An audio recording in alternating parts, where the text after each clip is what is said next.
So here we all are, an anthropologist, I'm an anthropologist, a theologian and a historian in Chicago, our city, and a city that an Egyptian seminarian based in Cairo when I was living there once told me is Protestant Rome. So here you are, our audience, but also our interlocutors on the timely and vital topics of race, religion, and empire. And yes, this book, Race for Revival, sets the tone for our discussion today. But far from conducting an insider conversation on this book, which we certainly recognize that some of you, if not all of you, have not yet read, although I realize that's not true because I understand that really good portion of you have read the text now that I look at your faces. We want to provide an open public forum for reflecting on the problem of race in American religion and society at large. So may ours today be merely one of many more conversations that feature Asians and the Asian Pacific into our campus's spaces of critical inquiry on the study of religion and race in America. Before I move to our event format and speaker bios, I want to first thank our co-sponsors who have made this gathering possible in the first place. The Marty Center for the Public Understanding of Religion and the Center for the Study of Race, Politics, and Culture here at the University of Chicago. Thanks especially go to Tiffany Annette, Lauren Pons, Emily Cruz, and Tiara Kilpatrick here at CSRPC, Tiara, who have helped us navigate all the planning and publicity logistics. I also want to give a shout out to Daniel Rim, who is basically executing all the logistical details in real time. And I really would not be able to handle this if it weren't for him. To open our roundtable discussion, Professor Kim will give us an introduction to her book, and then we'll move to comments from Professor Joh, then from me, and finally Helen will offer her response. And our last hour will be reserved for dialogue with you, the audience, in the form of a Q&A, and I'll moderate that for us. So allow me to briefly introduce our discussants and our main speaker. So actually it's only one discussant. Wonhee Anne Joh is Professor of Theology and Culture at Garrett Evangelical Theological Seminary. Her work focuses on post-colonialism, decolonialism, critical ethnic, race, and Asian American studies, feminist, queer, and affect theories, and constructive theology. She is the author of Heart of the Cross, a post-colonial Christology, and her most recent co-edited books are titled Critical Theology Against U.S. Militarism in Asia, Decolonization and De-imperialization, and Feminist Praxis Against U.S. Militarism. Helen Jin Kim, who is our featured author for today, is Assistant Professor of American Religious History at Candler School of Theology at Emory University. She examines U.S. history and religion in global context, focusing on American religious connections to the Asia Pacific and transnational histories of Asian American religions. Today we're going to be engaging her first single-authored monograph, Race for Revival, How Cold War South Korea Shaped the American Evangelical Empire. She's also the co-author of Family Sacrifices, The Worldviews and Ethics of Chinese Americans.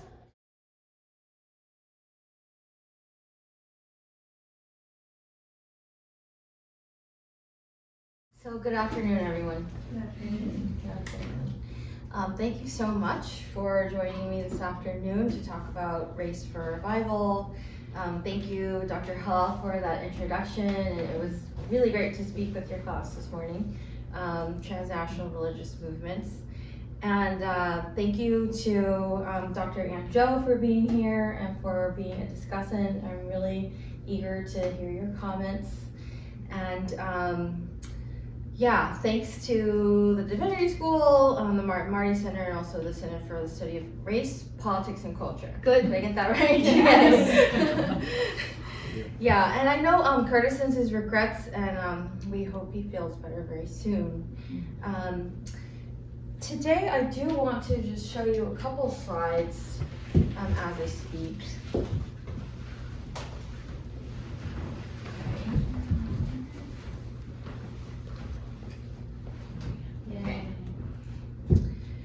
I want to just give you an overview of the argument so you have a sense of what the book is about, and then I'm going to hone in on especially reflections on race and religion from the book.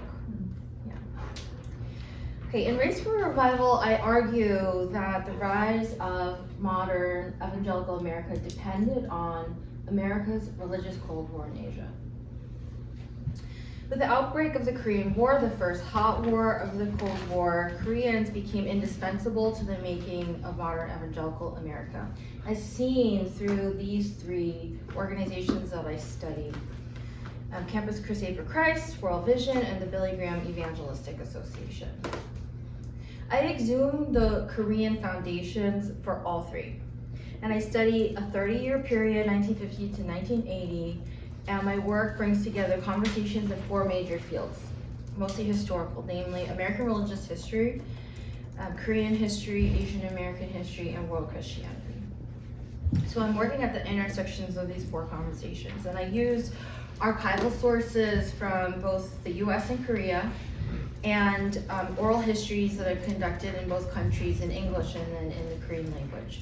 And so, yes, many male voices from our archives, because these gendered silences, and nicely the oral histories also get at some of the female voices, but also happy to talk more about that. I was asked, as I mentioned, especially to address how the book wrestles with questions about race and religion. Right. And so my thinking about race and religion in this book is crucially tied to my use of a transpacific frame. What do I mean by transpacific frame? I think this is probably the most important piece for kind of the approach that I take methodologically in this book, because this is the reason for bringing four fields and historical fields in conversation with each other. I'm thinking of the frame that emerges out of Asian American studies, including historian Gary Okihiro's idea that, quote, America is as much a Pacific civilization as it is an Atlantic civilization. Consider Alon Kurashige, Madeline Su, and Eugene Yaguchi's understanding that Trans-Pacific history tends to bridge two or more conventional fields, including histories of the American West, U.S. immigration and ethnicity, U.S. diplomatic and international relations, Asian American studies, East Asian studies, and Pacific Islander studies. So it's a very interdisciplinary conversation. And as Viet Nguyen and Janet Hoskins note, there are two competing visions, largely when we've studied the Pacific. Right? The Pacific as an arena of economic development and imperial fantasy, or the Pacific as a site of critical engagement with, an evaluation of such development and fantasy.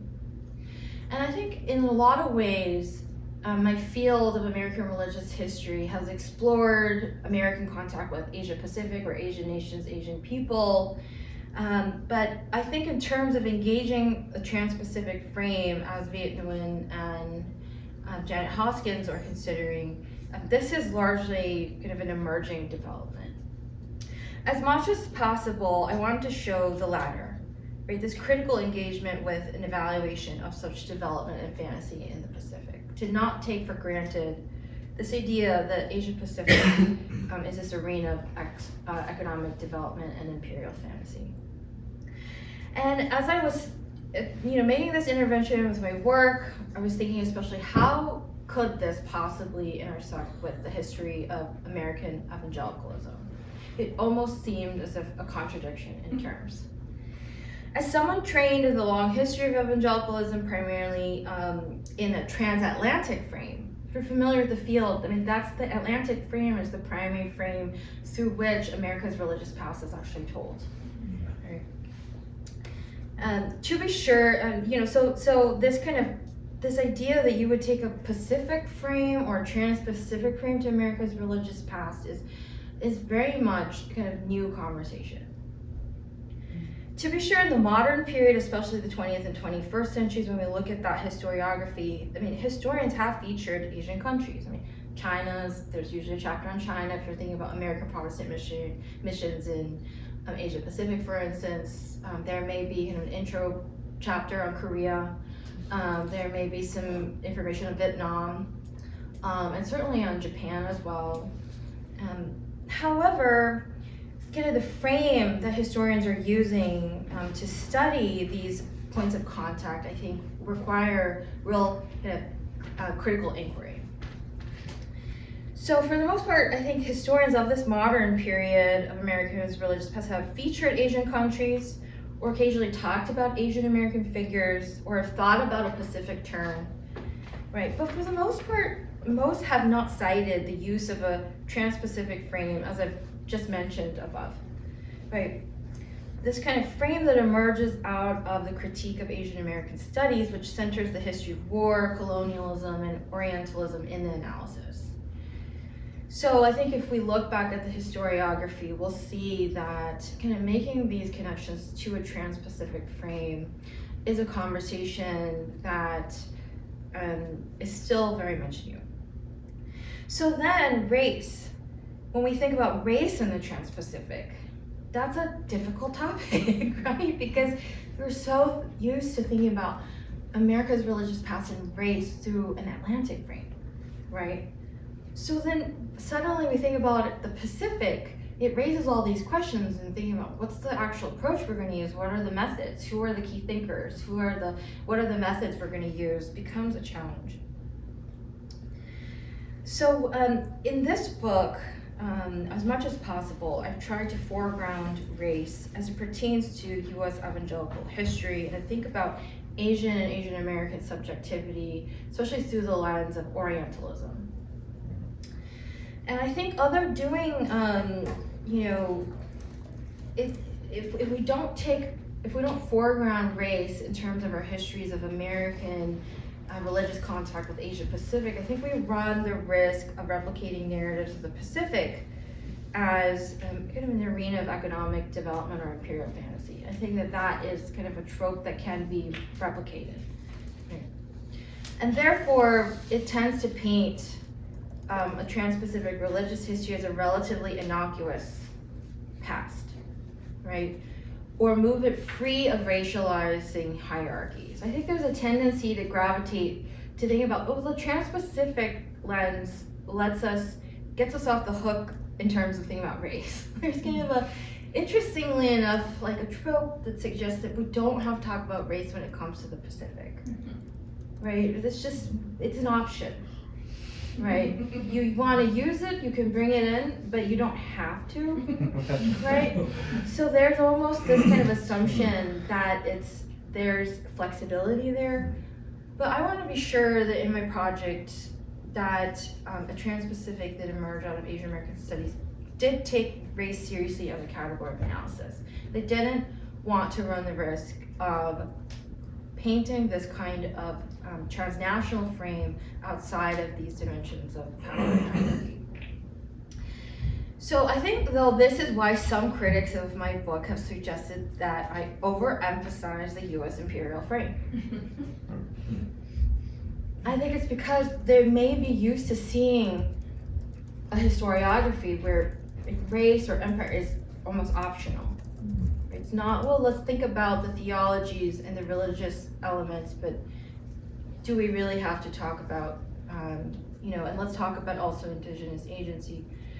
But that's because the Trans-Pacific frame embedded in Asian American studies uses critical race theory as a core part of its disciplinary thinking. Okay, so if you're bringing up the frame that I'm talking about with the Trans-Pacific frame, it's just built into the process. And so in doing so, I resist the temptation to erase US imperial history when considering the history of modern creative Christianity. But I think it's no accident, I was saying to your class earlier, that I think at least one of my critics who takes up this argument, is actually a well-known apologist of Japanese Empire, right? So who's known for denying the history of comfort women. And so in his review of my book, he said that I use the U.S. imperial frame too much, that it's using too much critical race theory, and I think it's no surprise that.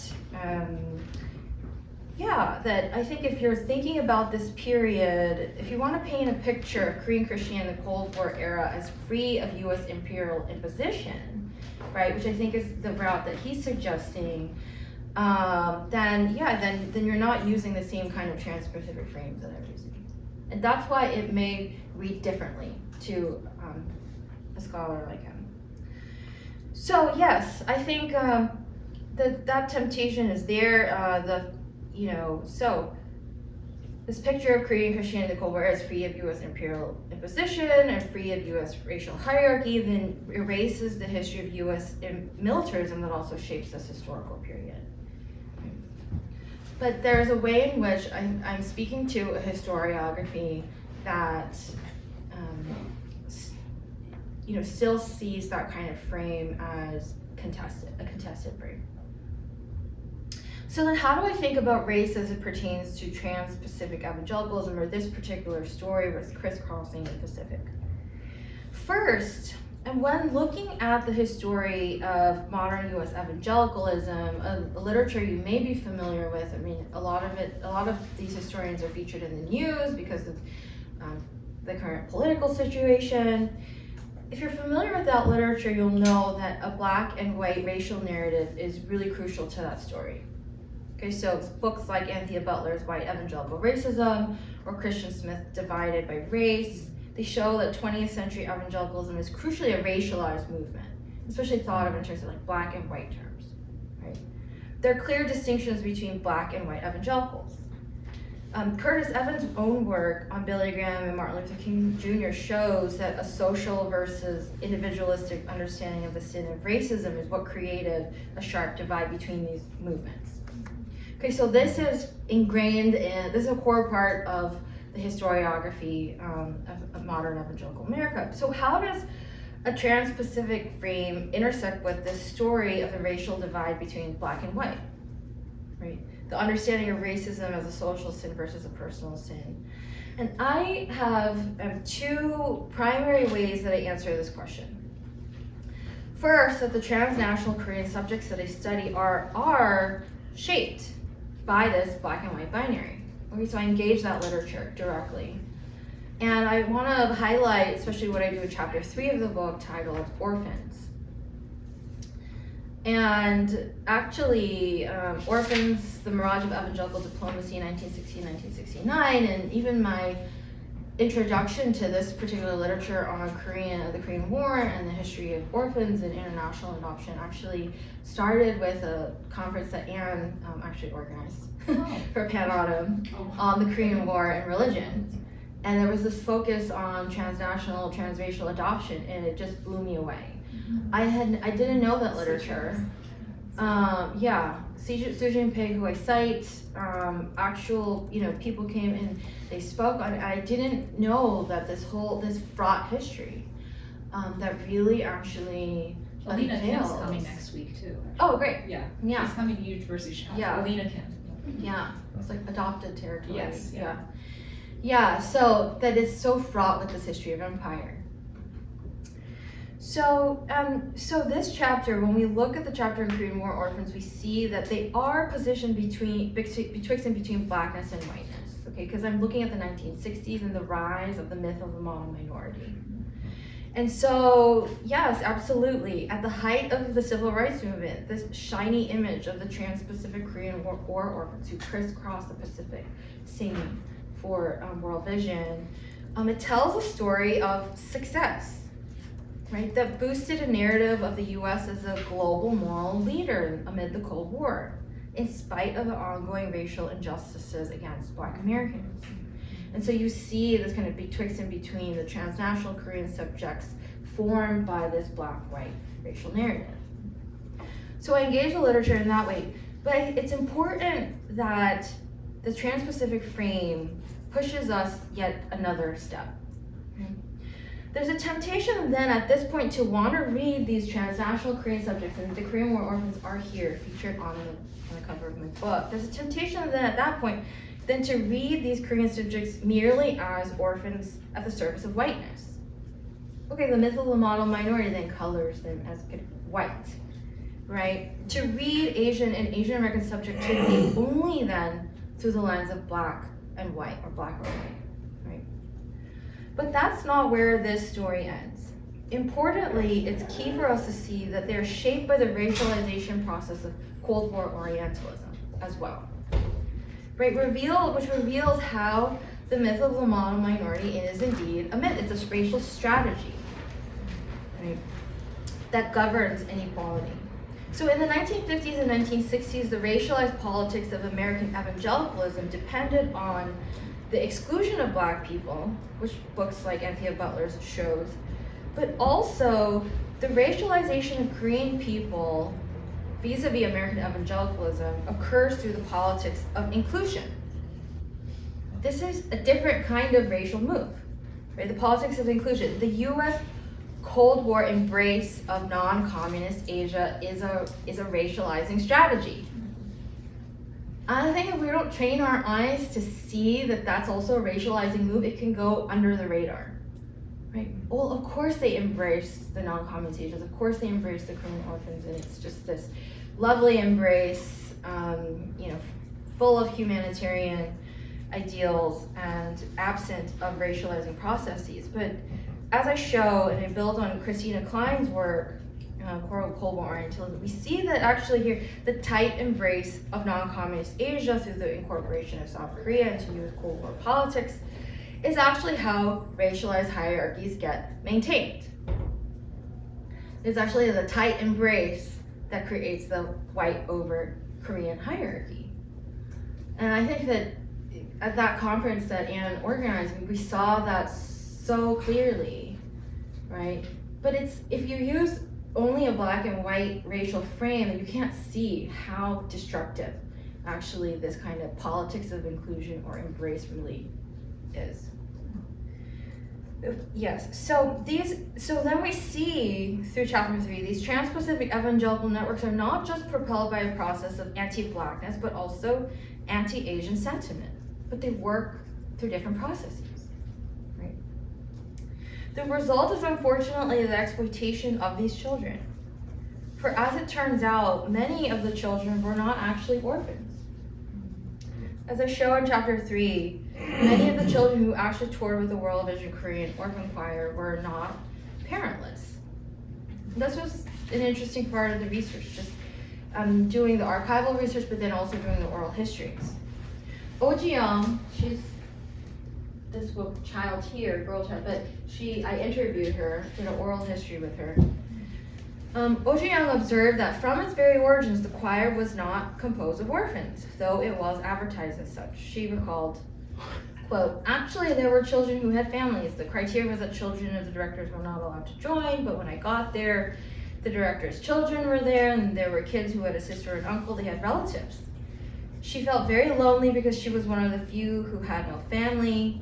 And Kumja, for instance, later found her sisters. This was another one of the orphan choir members. Her sister had a large hair salon. They lived well. I found that so many of them had family. This is the part that when I reflect on it makes me sad. And children had actually various familial arrangements, reflecting the multiple ways that the Korean War shattered and divided families. Not everybody was an orphan, including across the 38th parallel, even if it did not always leave children parentless. And the two men who were in charge of this group, Bob Pearson, Reverend Han Kyung-jik, thought this was a mere technicality, but as you can see, the lack of accuracy disappointed the choristers. Not only this, but this experience has a even more troubling side to it, right? I just want to read this last piece and I will start to wrap it up. The World Vision organization starts to realize that actually the choir members are having a lot of difficulties, right? And so one of the directors, Jim Franks, I found in the correspondence in the archive, he expresses his concerns. Franks' concerns reiterated that the, quote, orphan, he says, I don't feel another tour of any kind should be undertaken under these psychological and spiritual needs of the children in these special circumstances. Something has to be done to meet them. And Oh Ji-young herself recalls through an oral history that I conducted with her, her memories of Peanuts, who is standing next to her here, and his tragic death. She recalls, for the World Vision Korean Orphan Choir, we were trying to gather sponsors. It was a means for advertising more than sharing the gospel. It was to think and recruit sponsors.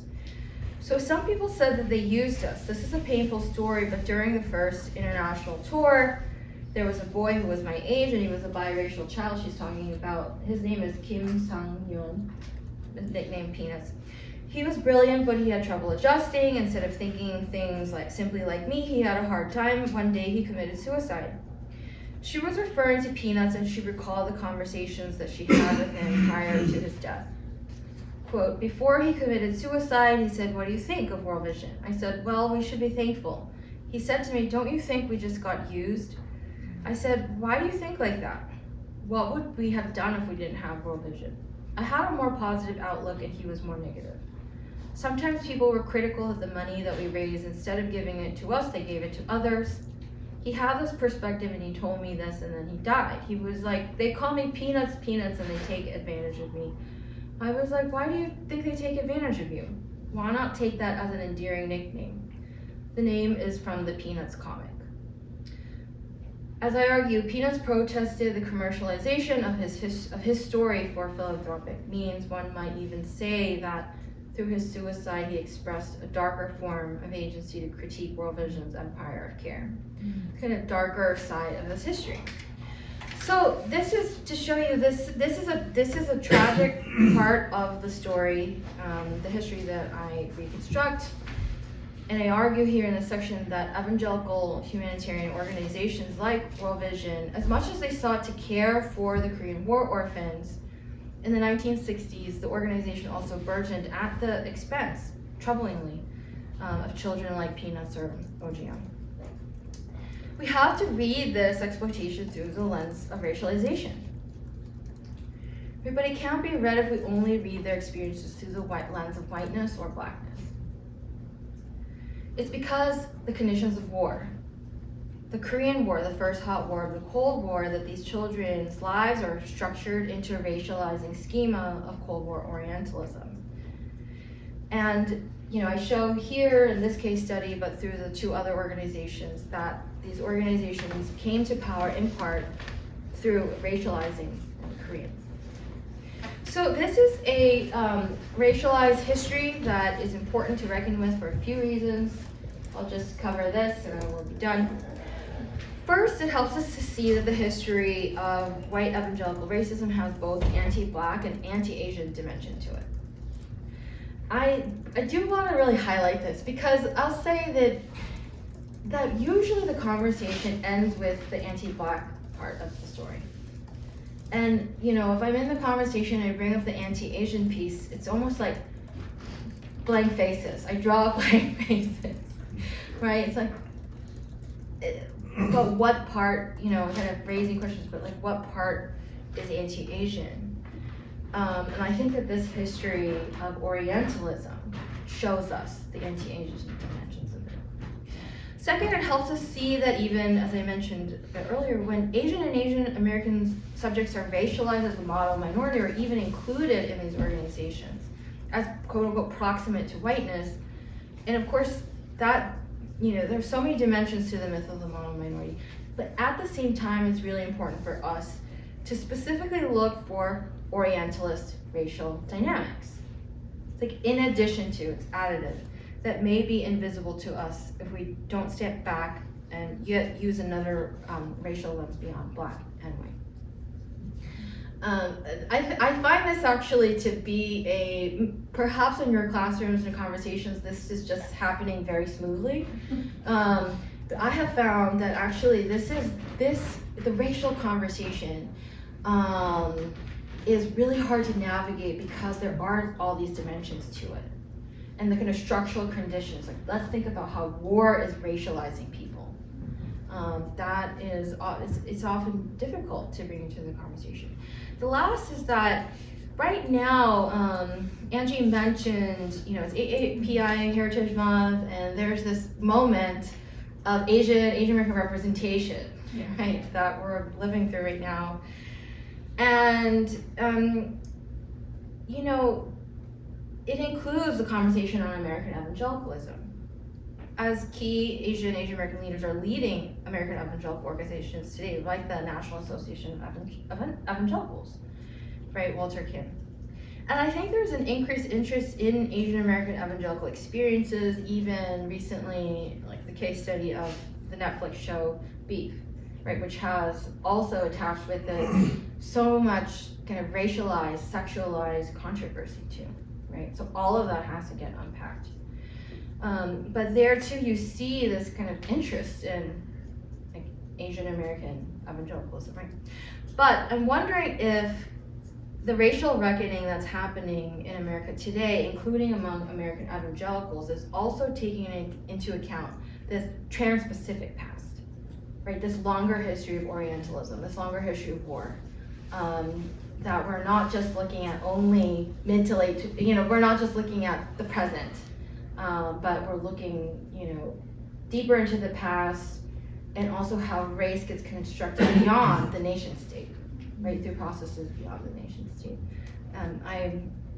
I have questions about, are we taking all of this into account with this moment of racial reckoning that we're in?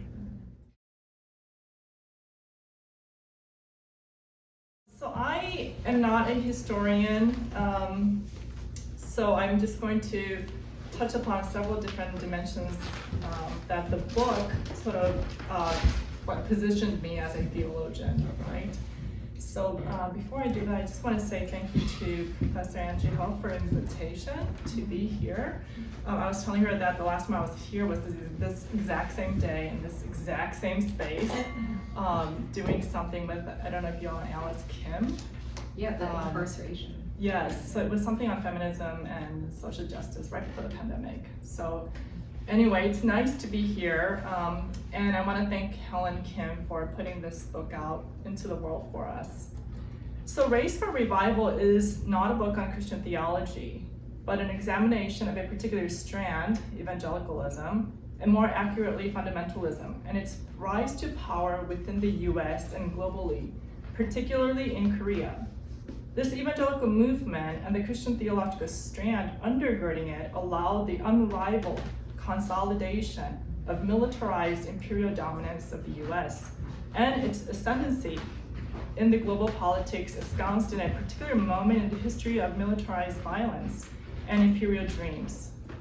This conjoined movement of US evangelicalism and US expansionism is not new in many ways, but resonates with and indeed is indebted to a long colonial history of race, religion, and empire making. Helen Kim deploys a trans-Pacific hermeneutic lens, I think, to interrogate the coterminous relationship between Cold War imperial desires of the US and Asia that rely on Christian theologies on salvation through conversion. A conversion not only to merely a strand of Christianity, but also perhaps a conversion to whiteness.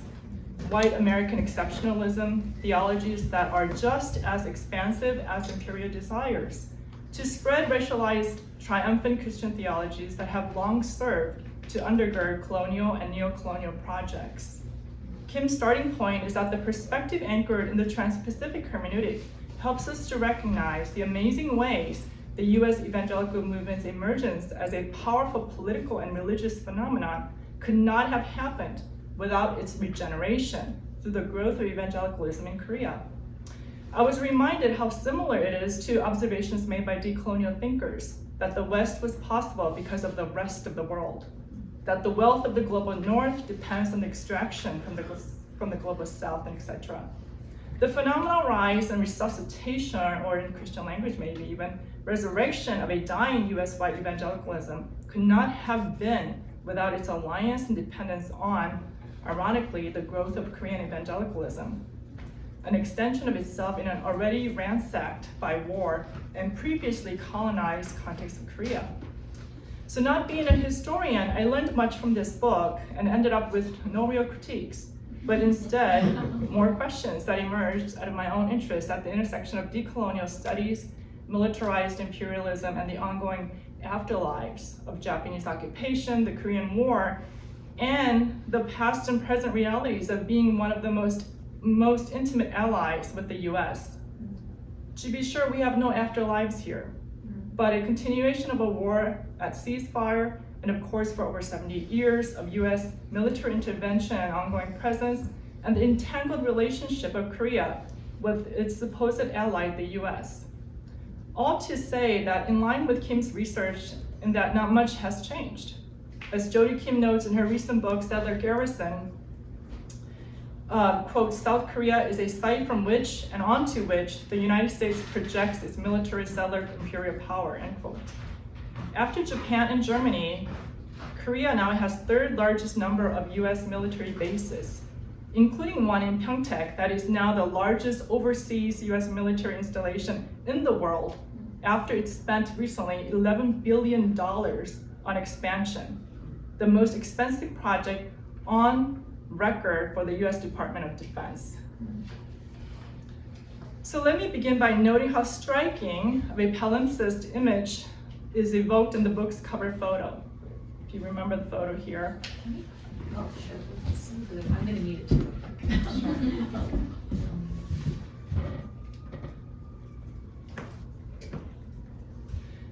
So I recall seeing in a children's Bible, because yes, I was Bible reading child. Graham's photo here reminding me of the Jesus photo, right? The little children surrounding him. Graham even looks like the most common and world famous portrait of Jesus, known as the head of Christ, by a Chicagoan, Warner Salmon, who never left Chicago, right? But who was a devoted member of the Swedish Evangelical Covenant Church. The portrait was done in 1940 and sold then over 500 million copies and multiplied in millions over when he followed up with other versions like Christ at Heart's Door and Christ Our Pilot. This racialized, Nordic-looking Jesus says not only about how Americans and evangelical Christians all over the world think about Jesus the Jew, but also about how they imagine God incarnate in this figure of Jesus, this white Jesus. Of course, highly problematic Christologically to me.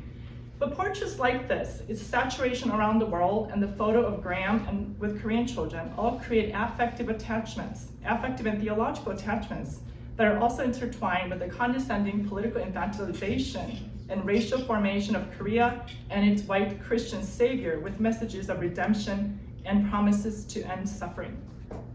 So just a few words about Billy Graham, this significant figure in Kim's book, because I think it's also important to situate her book and the Korean War as part of the larger global history. When Billy Graham passed away, for example, on February 21 in 2018, he was honored to lie at the Capitol Rotunda for 2 days, which is usually reserved for elected officials or military leaders. Turns out that Graham had preached in over 185 countries and territories and was referred to as America's preacher. And according to the House Speaker then, Paul Ryan, Graham advised 12 US presidents. While in the beginning, Graham may have been moderate when he came to things like segregation, he inadvertently fused evangelical Christianity with US capitalist and military operations post-World War II, especially against communism, as well as demonized civil rights leaders in the US. Graham operated and utilized what Kelly Brown Douglas, in her book, Stand Your Ground, calls two sacred canopies operative in Christianity in the US. Brown Douglas writes this, quote, in general, however, the religious legitimation of America's exceptionalism narrative suggests that to be against Anglo-Saxon America is to be against God. Moreover, it suggests that the further removed one may be from Anglo-Saxon family tree, the further one is removed from God. Whiteness in this respect is not simply cherished property, but it is also sacred property. It is virtually the gateway to divinity, the key to salvation.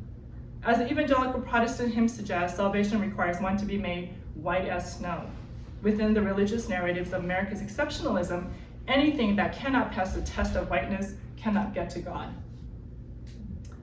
Militarized imperialism, racist Christianity, and a country wrecked by occupations, war, and wedged between rising global superpowers, traumatized by a war that killed millions of civilians and the US scorched earth policy, leaving the land nearly unsavageable, becomes the place that received economic uplift through benevolent yet racist political and religious funding, while politically becoming ever more indebted to the US and straitjacketed into the global model minority nation, as well as get, I think, pimped out to do dirty work in Vietnam.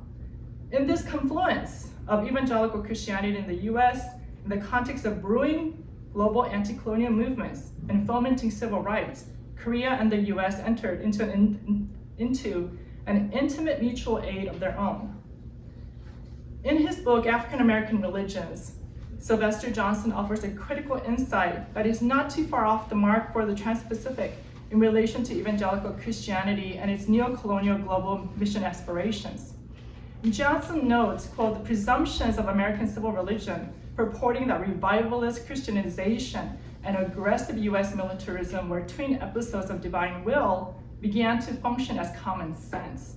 And those who opposed this imperial vision of religion seemed inexplicably bizarre or veritable enemies of the United States.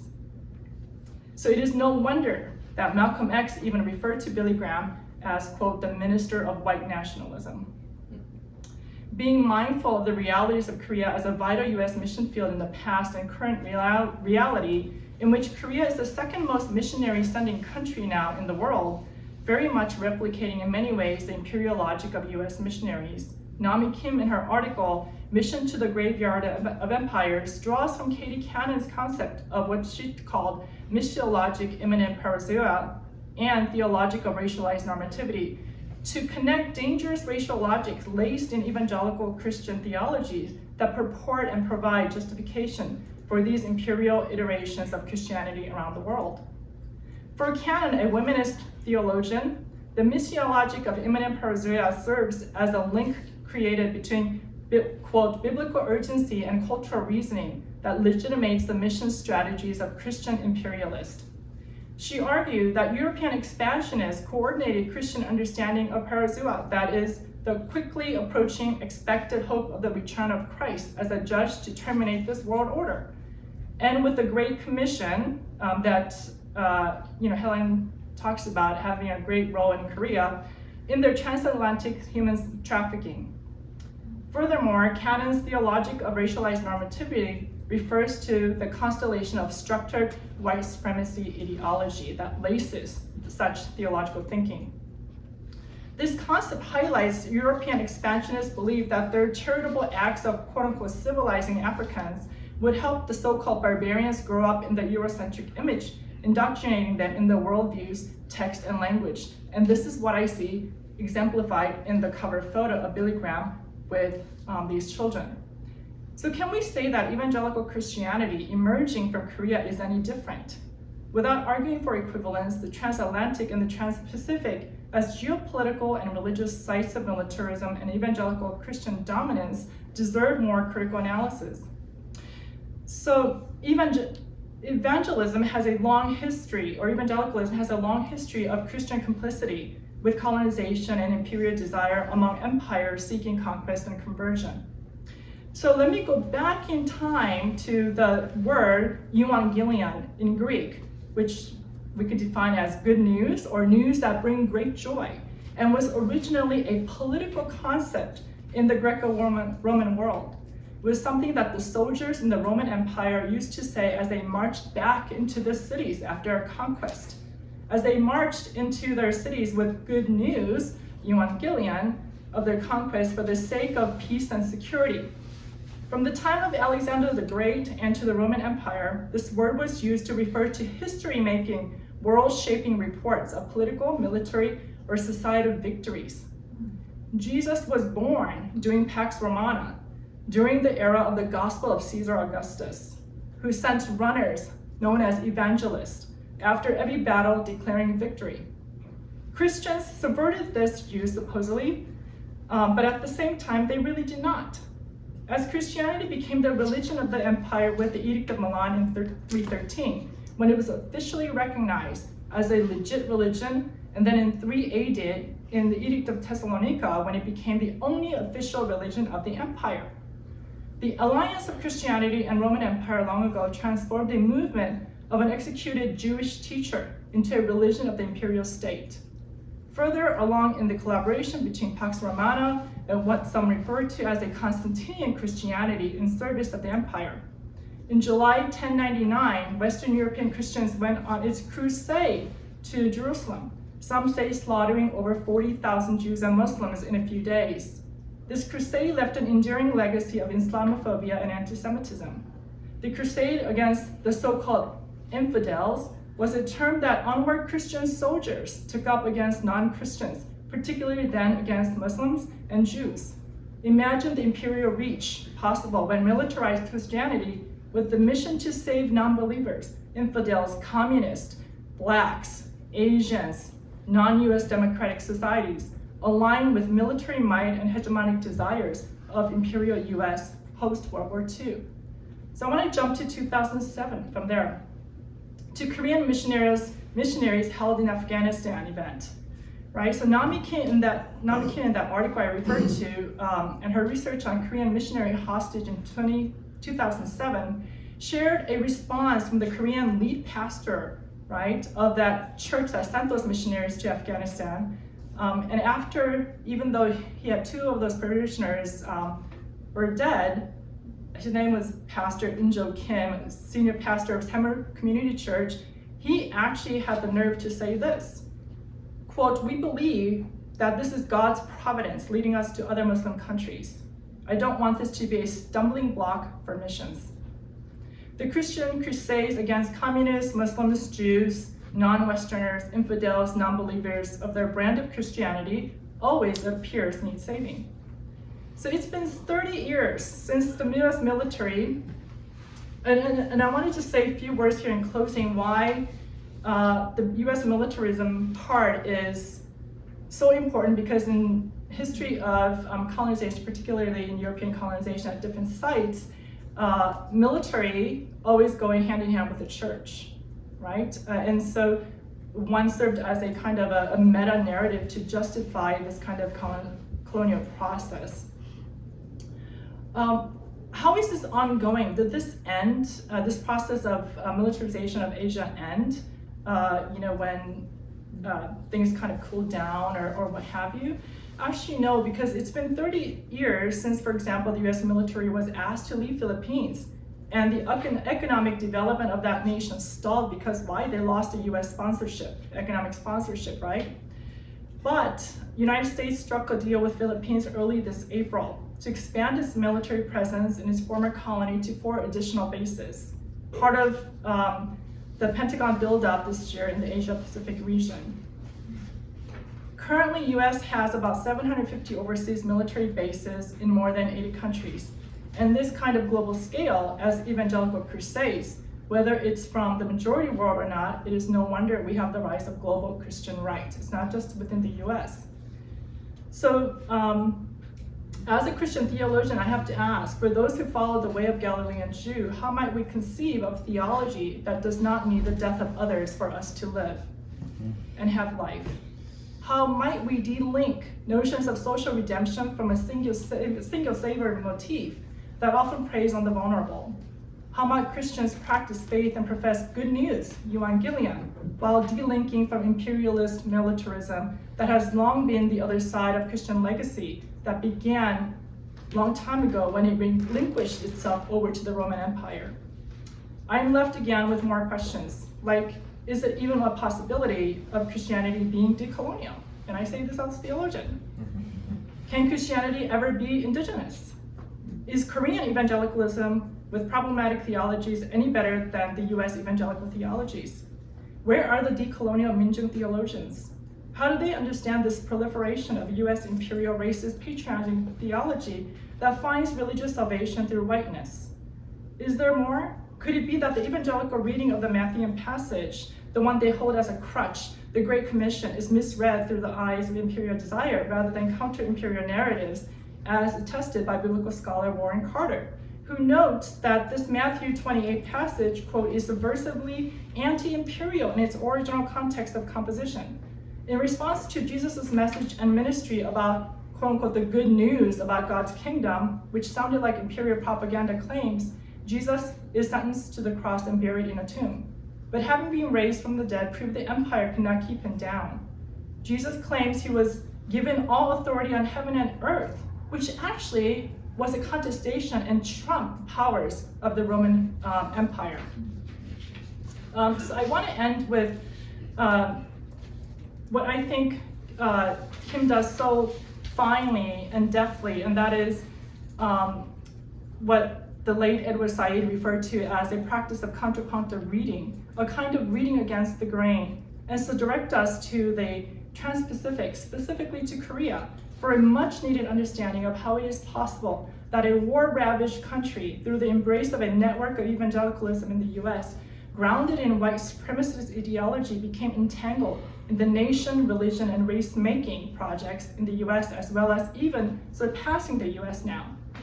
So back to the cover photo and the smiling children.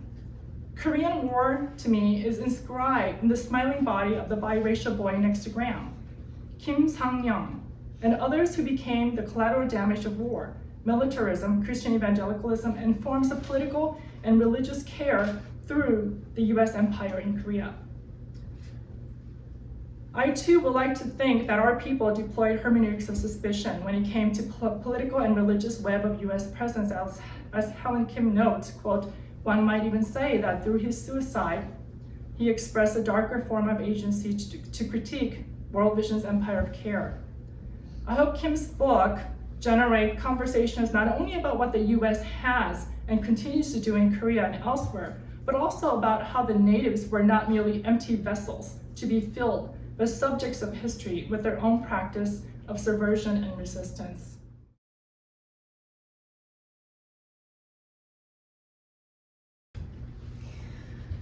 So I just want to say that I'm really happy to be here again to engage Helen Jin Kim and in person this time for the second time. And I did warn you that the comments would be different this time around. So another slate of comments.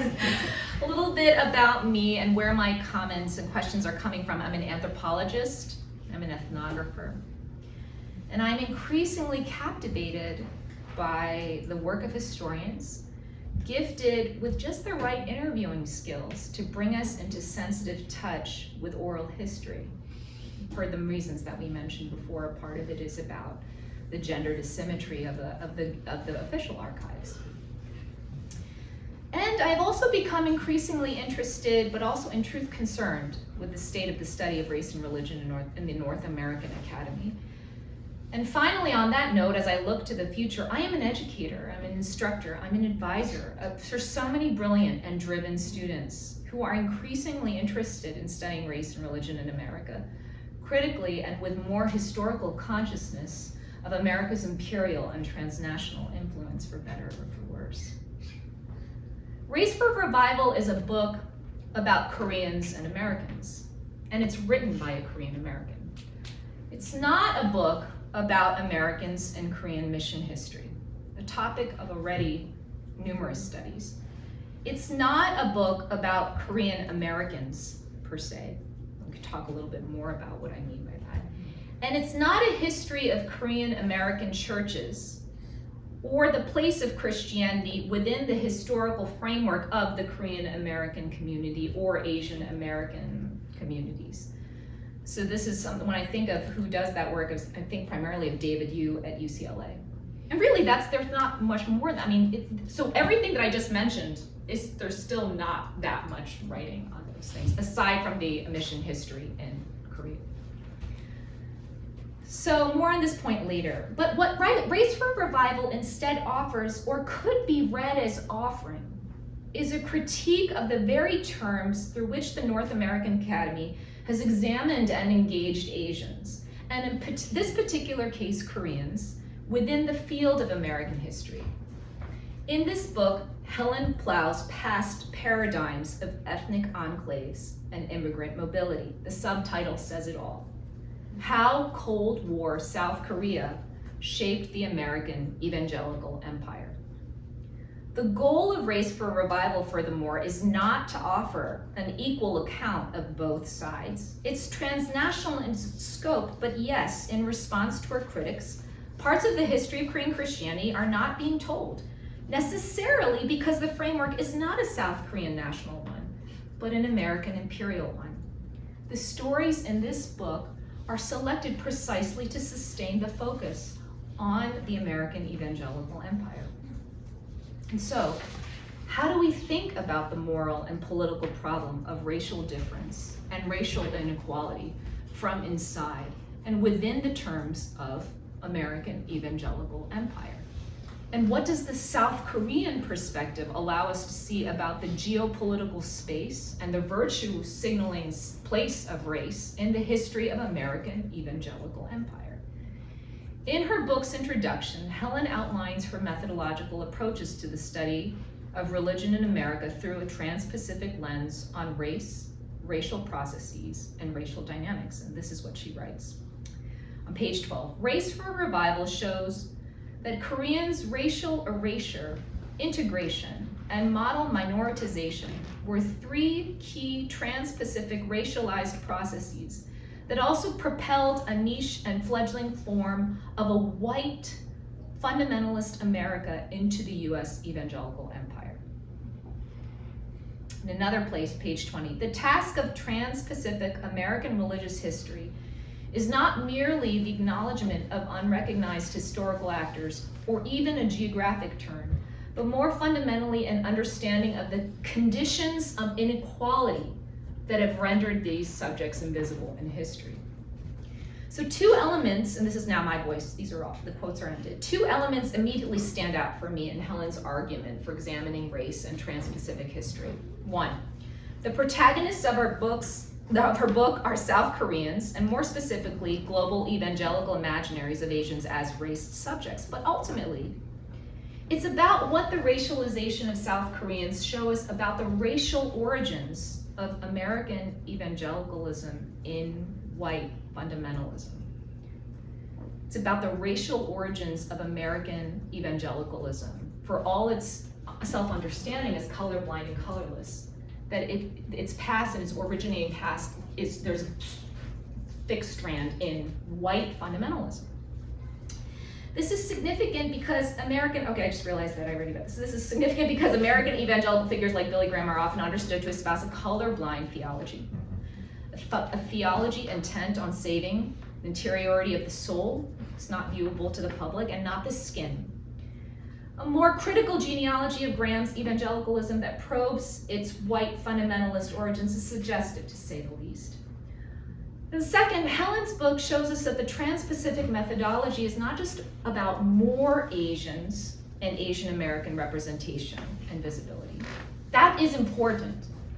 But to understand the conditions of inequality that shape the erasure of Asian and Asian Americans from history is also to understand the processes of racial marginalization internal to the writing of American history. Race for Revival then is centrally about white identity and the politics of white authority in American evangelicalism and the historiography of American evangelicalism. Yes, it's about the racialization of Asians as model minorities and integrated guests. But Race for Revival also suggests a social theory of race and racialization that is dialectical in nature, where whiteness is what is at stake in model minoritization and ethnic integration into the big old melting pot. This book shows us that white evangelical identity is created out of Asian figurations in the global empire, and that white evangelical identity is forged out of the encounter with Asian evangelicals abroad. There are at least three different strands of white American evangelicalism that Race for Revival probes and elaborates. And I think there are probably more than this, but I'll just draw on three. White fundamentalism, white compassion, and white revivalism. Each of these different angles on whiteness also gives us a different angle on racial inequality. Helen's a great storyteller. Professor Kim, I'm just gonna call you now. Helen is a great storyteller and a reader of history's characters, especially the ones hidden in plain sight. So Billy Graham is just that kind of character, big, charismatic icon, well-known, evangelical. I think Professor Angie Joh just said it all. Billy Graham got a special burial, and yet he's strangely hidden. And I'll elaborate a little bit more what I mean by this. What is hidden in Graham is precisely that racialization dialectic between white and Asian that Race for Revival brings out across different historical moments. For instance, and it turns out all of us are referring to Kim Sam-yong. Here on the cover, we've got Billy Graham with Peanuts, a nickname for Kim Sam-yong, one of the singers for the World Vision Korean Orphan Choir in the 60s. a Korean war orphan, Peanuts is a symbol of a global evangelical humanitarian enterprise. Here he's quite literally the poster child for World Vision, the largest faith-based humanitarian nonprofit in the world, with Graham, the great legitimator of the Christian faith. What we don't see in this image is that, and now we know because we talked about it, is that Kim Sang-young also ended up ending his life. Before he committed suicide, he said, "What do you think of World Vision?" I said, and this is Oh Cheong explained to Helen in an oral interview, "Well, we should be thankful." He said to me, "Don't you think we just got used?" Helen points out the crucial fact that the Korean Orphan Choir exemplified a big shift in American evangelical empire, the rebranding of mainstream evangelicalism as one of Cold War compassion. World Vision relies on a kind of white compassion for orphans anchored in a word, and Bob Pierce's word to boot, heartbreak. And indeed, heartbreakingly, on the other side of white compassion, there is the lifelong curse of gratitude, one which Peanuts knew too well. And it's a curse that Asians and Asian Americans continue to know too well. Being thankful, be grateful for aid, support, intervention, patronage, inclusion, in brief for American benevolence. And I just want to remind us that President Yoon Suk-yeol sang American Pie for Biden at the White House. That just happened last week. So for all the talk of salvation and uplift that goes with being adopted into the kingdom of God, there's also the slow degradation and disillusionment that goes with those burdened to perform gratitude to excess. Here's my cue to shift to pivot to another Billy Graham image and the dialectic of racialization embedded within it. And I didn't prepare a PowerPoint, so unfortunately I just was gonna just show you on page 129 of the book. There's this image of what Helen refers to as the two Billies, Billy Kim and Billy Graham, side by side at the 1973, this really famous crusade, mass crusade in Yeouido in Seoul, South Korea. Billy and Billy is how Helen captures this enormous, iconic signature event in Korean evangelical history. And it's important because it's quite literally how the gospel of American evangelicalism gets translated, even amplified for a Korean audience. It is, to borrow the late Lam Sane's well-known title, Translating the Message. In principle, translation is about equivalence. In principle, it's colorblind. And the evangelical translation of the message is predicated on the colorlessness of the souls. The idea that God doesn't see race, doesn't see color. So I have to admit that part of what I'm doing here is just making sure we never look at visual images of Billy Graham the same way again. So as I read it, at its heart, Race for Revival is a critique of just this problematic self-understanding of American evangelicalism as colorless and colorblind. Billy and Billy, the whole idea of their coupling, relies on the idea that revival is about winning souls.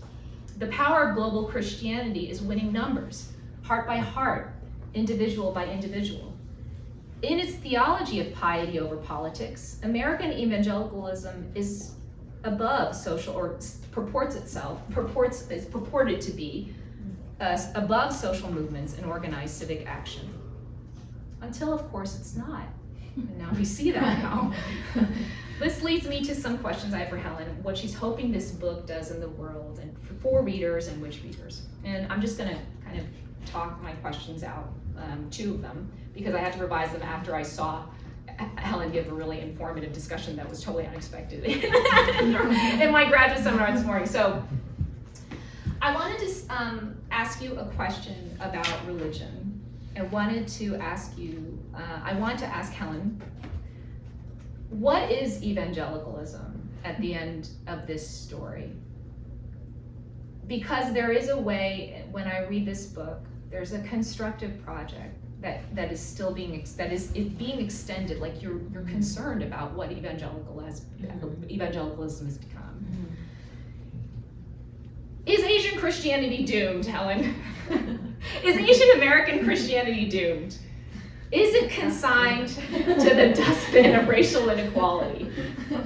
How do you think about where we are with evangelicalism? it doesn't mean that you're, I'm not saying you make prophecies, but I'm just wondering, is there anything to hold on to from his history? And I'm surely there is, but how do we, I mean, this is too big of a question, but how do we even approach the problem of assessing what elements of evangelicalism would be salvageable?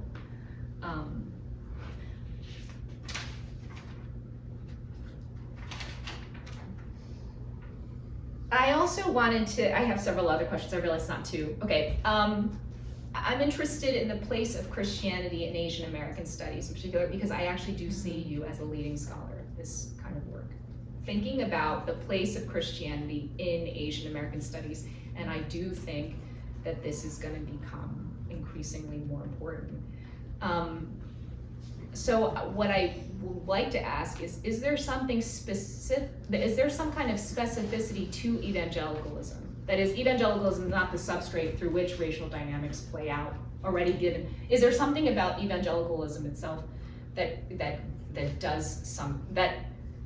generates and introduces new dynamics into Asian racialization in the US?